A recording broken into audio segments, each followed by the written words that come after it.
It's the second day, and they still haven't noticed that I'm not one of them. We will see how long this goes.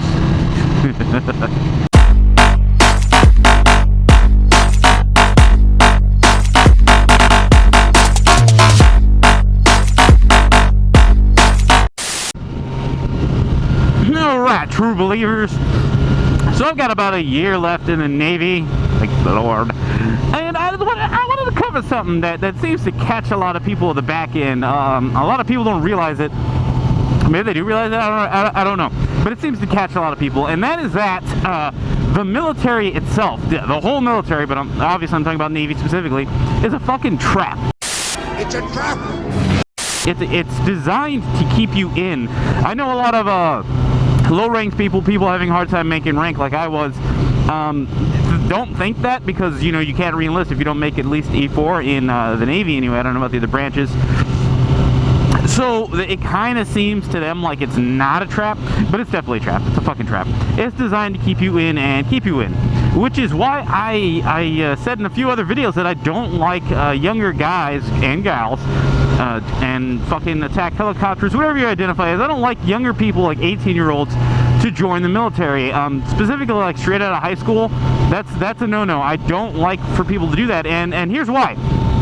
So I'll use an example, kinda-ish. I'll change the example, but so you go to, you know, you're in school, so you live with your parents are supporting you, that's cool.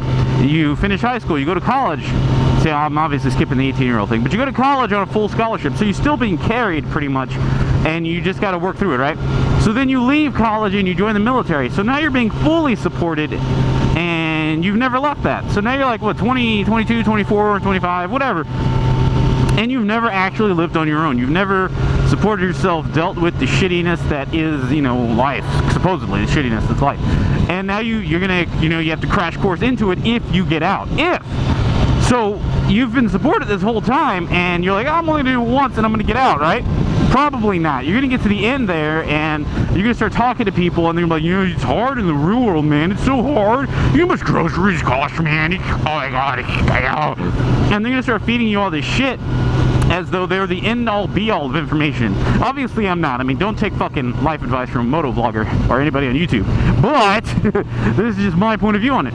So you'll start getting that shit, and I've seen that a lot. I've seen it be harped on a lot on people. They've tried it on me, where you know, you'll get to the point where you're gonna get out, and they're like, you sure? Are you do you know what it's like out there? You ever paid rent? You ever had an apartment? Are you sure? And they'll start throwing all that shit at you, and they do it to me, and I laugh at them. It's like, dude, I joined at 26. Like, this going back to the real world is it's gonna be a vacation compared to this shit. Compared to going underway, fuck, dude, I'll be homeless if I ever have to go underway again. No, I wouldn't. I'd definitely go on the submarine. Yeah, be homeless. Anyway, so that comes up a lot, and there's a lot of traps to keep you in the military. So when you decide what you're gonna do, which I recommend you spend, they say not to, but I recommend that you spend your first 4 years of enlistment figuring that out. Looking at what you're doing, your workload, your curfews, your muster times, all that shit, and you need to figure out if you can deal with that for however many more years. Is your life worth X dollars? That's really what it breaks down to.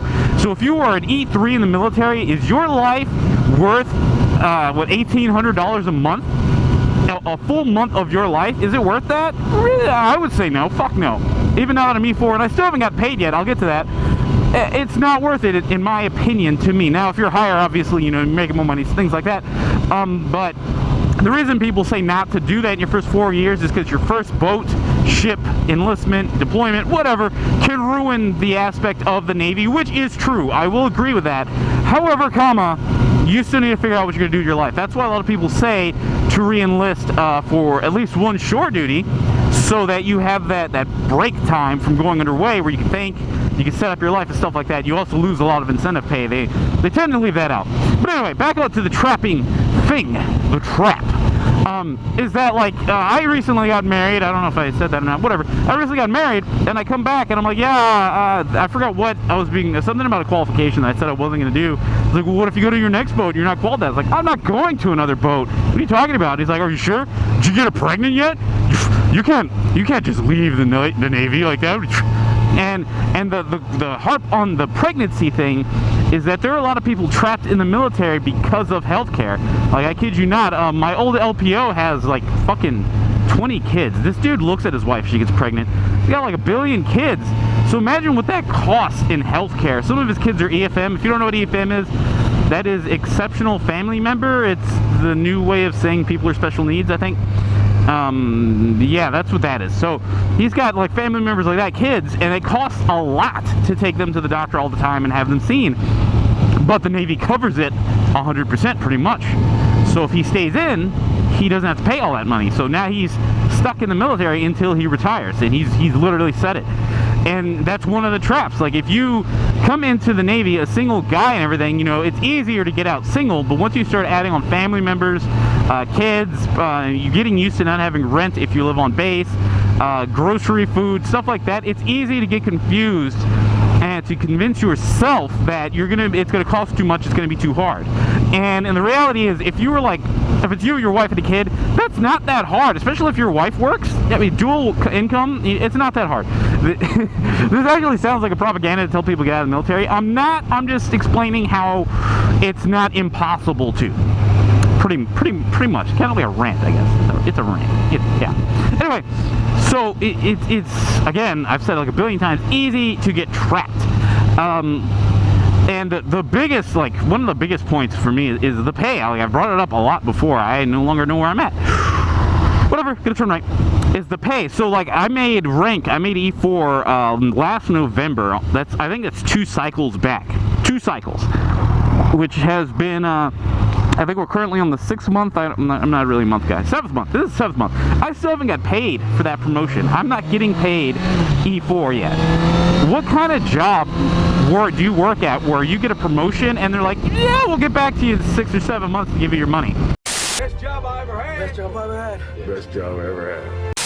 You know what I'm saying? Like, what the fuck is that? Now, I also will say that is Navy specific. The other branches are smart. You get your promotion, here's that new paycheck, buddy. You enjoy that. Not the Navy. The Navy gets fucked on that. It's so stupid. So stupid. It makes me so butt mad. I get butt mad. But yeah, it's retarded. It was retarded. It's EFM. I don't know. I don't want to go into that brand. So, the whole point of the video is do not let yourself get trapped. You need a plan. You need to figure things out. Like, another issue is debt. Like, when you're in the Navy, you essentially, or you're in the military, you essentially have unlimited credit. It's a thing. You have unlimited credit. And the reason for that is because if you fuck up and you default on your debts, the Navy, the military, the U.S. government will pay the debts directly back out of your paycheck. There is no escaping it. So if you rack up a lot of debt, that's another way to get trapped in. That's a really easy one to slip into, you know, especially if you're younger. You know, you want a car, you want to do this, you want to do that, right? I'm not saying don't do it. It's just you have to plan and you have to figure out what you're going to do and how you're going to recover from it, which I'm currently figuring out the last year of mine to figure out. But I'll be all right because, like I said, I've done all this shit before. It's not that hard. It won't be hard for me to get a job probably at USAA in San Antonio to go do any of that stuff that I'm used to doing. So it's not as hard as people make it sound. It's just easy to convince yourself that it is. Oh, I do know where I am. Cool. So yeah, guys, that's my video ranting about the Navy trying to trap you and steal your soul.